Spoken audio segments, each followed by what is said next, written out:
भीमदोली घाटी में 10 फुट तलकू खसला कार 3 आहत।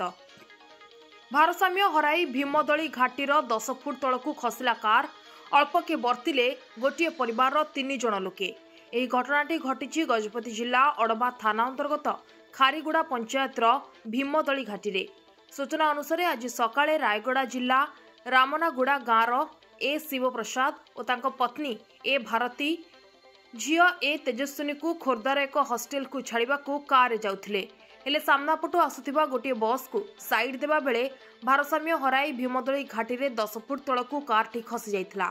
दुर्घटना रे 3 जन आहत होइथिबा बेले एक बड़ दुर्घटनारू परिवार लोके अल्पके बर्ती जाइथिले। खबर पाई मोहना अग्निशम बाहिनी घटनास्थल में पहुंची सेमानकु उद्धार करी मोहना मेडिकल रे भर्ती करिसेंती।